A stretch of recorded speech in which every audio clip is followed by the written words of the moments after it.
নমস্কার বন্ধুরা, good morning. সকলে কেমন আছো? আশা করছি যে যেখানে আছো সুস্থ আছো, ভালো আছো। তো ব্লগ উইথ সুমিত্রার আর একটি ভিডিওতে তোমাদেরকে সকলকে স্বাগত। দেশ বিদেশ কাছে দূরে যে যেখান থেকে আমার ভিডিও দেখছো সকলকে আন্তরিক ভালোবাসা শুভেচ্ছা রইল। তো সঙ্গে থাকো, আশা করছি ব্লগটা ভালো লাগবে। তো রান্নাঘর থেকে আজকে ব্লগটা শুরু করলাম। এখন বাজে 8টা। এখন তো স্কুল নেই, ওর জন্য দেরিতে একটু রান্নাঘরে আসছি। তো ওই উনানে ভাত হচ্ছে আর এই উনানে চা করে নিলাম, বেলের চা করলাম। মেয়ে বললো মা বেলের চা করো, আজকে খাবো। তো এই যে বেলের চা করে দিলাম। তো বেলের চার মধ্যে একটু চিনি দিলাম আর কি, হালকা একটু তেতো ভাব হয়, তেতো না, একটু অন্যরকম ফ্লেভার হয়। তো একটু চিনি দিলে ভালো লাগে খেতে, চিনি না দিলেই ভালো, কিন্তু মেয়ে তো আবার খাবে না একটু চিনি ছাড়া। তো এই যে আমি একটু চিনি দিলাম আমারটায়, আর মেয়েরটাও একটু দিলাম। তো এই যে নিয়েছি টোস্ট আর গাঠিয়া নিয়েছি। তো খেয়ে দে তারপরে রান্নাঘরে আবার যাব, ওইদিকে তো ভাত হচ্ছে।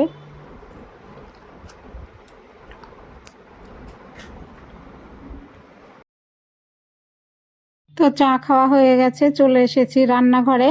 তো দিদি কালকে যে পুঁই শাক দিয়েছিল, বাড়িরই পুঁই শাক, বাড়িতে একটা গাছ হয়েছে। তো পুঁই শাকের ঘ্যাট করব। বাড়ির গাছ তো, পাতা বেশি না, ডাঁটাই বেশি।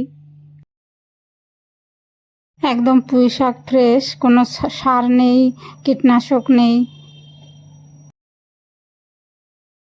তো যে সকল বন্ধুরা আমার পরিবারে নতুন এসেছো, ভিডিওর কোনো অংশ ভালো লাগলে চ্যানেলটা সাবস্ক্রাইব করে পাশে থাকার অনুরোধ রইল। একটা লাইক দিও, কমেন্ট করো। তোমরা লাইক দিতে ভুলে যাও, তোমাদের একটা লাইকে আমার ভিডিও করার আগ্রহটা বেড়ে যায়, আমার খুব ভালো লাগে। আর তোমরা এত সুন্দর সুন্দর কমেন্ট করো, ভীষণ ভালো লাগে বন্ধুরা। তো যাই হোক, ওই যে ঘ্যাট করবো তো পুঁই শাকের, তো যা যা সবজি ছিল একটু একটু কেটে নিলাম, আলু, বেগুন, গাজর, পেঁপে।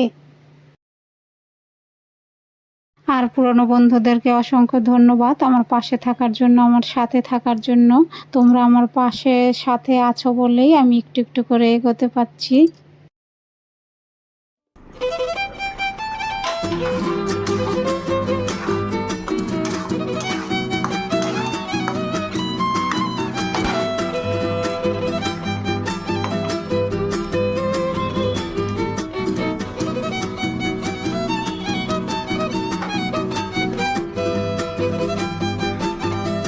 তো পুঁই শাক সবজি একটু বয়েল করে নিলাম লবণ হলুদ লঙ্কা দিয়ে। তারপরে দেখো এই যে কড়াই চাপিয়ে দিয়েছি, কড়াইতে তেল দিয়ে দিয়েছি, ফোড়নে দিলাম 5 ফোড়ন, শুকনো লঙ্কা আর আদা গ্রেট করে, আর দিলাম বড়ি।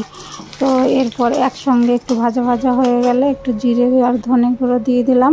তারপরে দিয়ে দেবো ওই শাকটা, এই যে এখন এই বয়েল করা শাকটা দিয়ে দিলাম। এইভাবে ঘ্যাট রান্না করলে বেশ ভালো লাগে। তো অনেকে বাদাম দেয়, বাদাম দিলে ভালো লাগে, মেয়ে আবার বাদাম খেতে চায় না।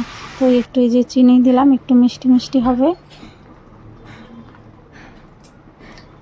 তো একটু ঘি দিয়ে দিলাম, নাড়াচাড়া করে নামিয়ে নেবো, রেডি হয়ে যাবে আমার পুঁই শাকের ঘ্যাট।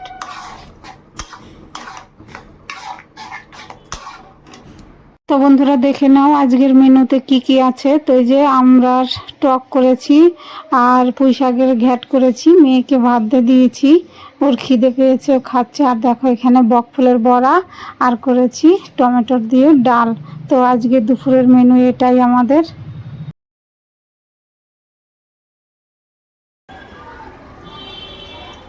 তো দেখো চলে এসেছে জল, নিত্যদিনের কাজ। তো এই যে খাবারের জলটা নিয়ে আগেই পাইপ লাগিয়ে দিয়েছিলাম, তো এখন এই যে খাবারের জলটা নিলেই আমার জল নেওয়া হয়ে যাবে।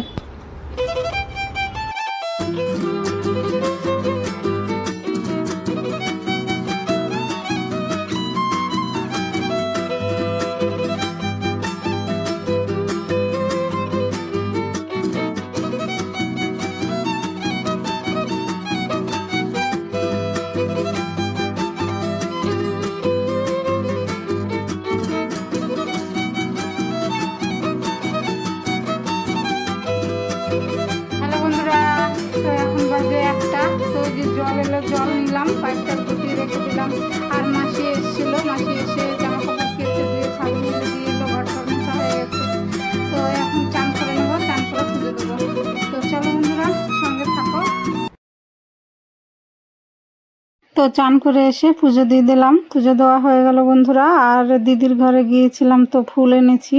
আমার গাছে এখন আর ফুল ফুটছে না, শুকিয়ে যাচ্ছে গাছগুলো, জল দেই তবুও ফুল হচ্ছে না।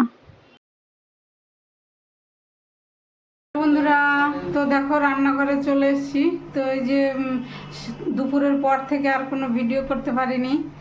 তো মেয়ে টিউশনিতে গিয়েছিল, মোবাইল নিয়ে গিয়েছিল, তারপরে গানের ক্লাসে গেল। তো এখন বাজে 8:30। তো এই যে দেখো তোমাদের দাদা ভাই জন্য ইয়ে করলাম, দুধ জল খাবে। আর মেয়ে খাবে না, মেয়ে খেয়ে গেছে রুটি আর দুধ খেয়ে গেছে। তো এখন তারপরে রান্না চাপাবো। তো চলো বন্ধুরা, সঙ্গে থাকো, দেখতে থাকো। তো চলো দুধ জলটা দিয়ে আসি। আর এই যে বিস্কুট দিয়েছি, বলছে মুড়ি খাবে, তো একটু মুড়ি দিয়ে দেবো।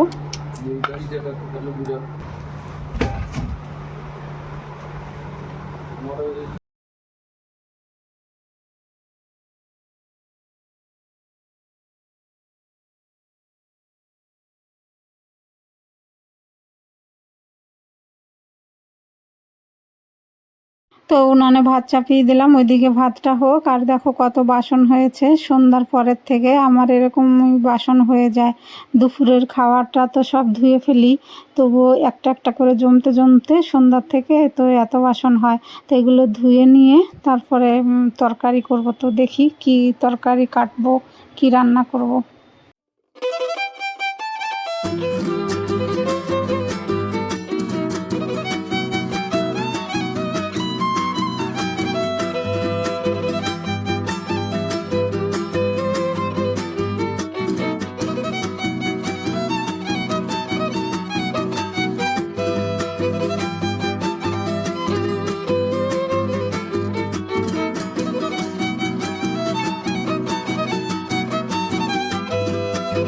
তো এই যে কয়দিন একটু রেস্ট হলো, আবার তো মেয়ের স্কুল খুলে যাবে, তোমাদের দাদা ভাইয়েরও স্কুল খুলে যাবে। তো এই আমরা সংসার জীবনের আমাদের কাজকর্ম, আর কোনো রেস্ট নেই, তাই না বন্ধুরা বলো। বাসন টাসন ধুয়ে এই যে আলু আর পটল কেটে নিয়েছি। তো আলু পটলের তরকারি করব। তো এই যে পটলটা আগে ভেজে নিই।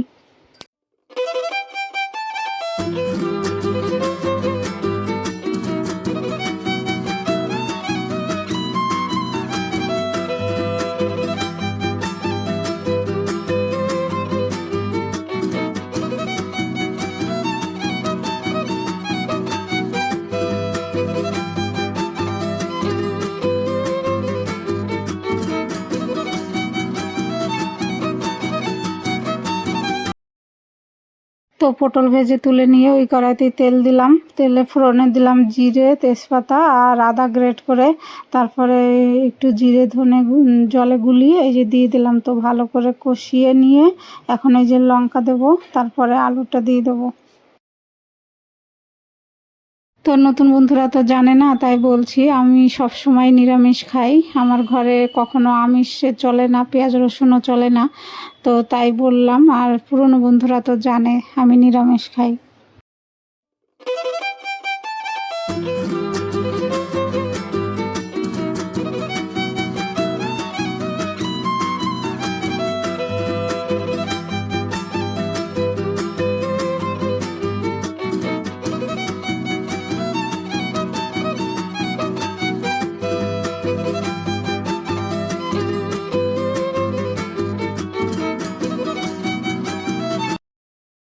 তো আজকে আর বাটা মশলা দিয়ে রান্না করলাম না, গুঁড়ো মশলা দিয়ে রান্না করলাম। তো যে দেখো আলু পটলের তরকারি হয়ে গেছে, নামিয়ে নিলাম।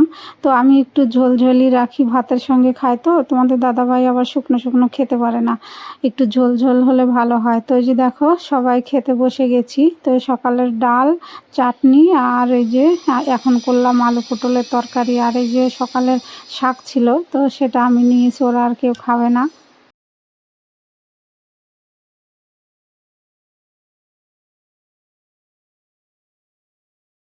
বন্ধুরা, তো দেখলে রান্না করলাম আলু আর পটল দিয়ে তরকারি, সকালের ডাল ছিল, তারপরে শাক করেছিলাম, পুঁই শাকের ঘ্যাট সেটাও ছিল। তো খাওয়া দাওয়া করে রান্নাঘর একদম পরিষ্কার করে গ্যাস ওভেন মুছে বাসন কাসন ধুয়ে এই যে চলে এলাম ব্লগটা শেষ করতে। তো এখন বাজে 11টা, আজকে অনেকটা আগে হয়েছে। তো ব্লগটা এখানেই শেষ করব। তোমরা ভালো থেকো, সুস্থ থেকো আর আমার পাশে থেকো। তো দেখা হবে নতুন একটা ব্লগে। Good night, tata.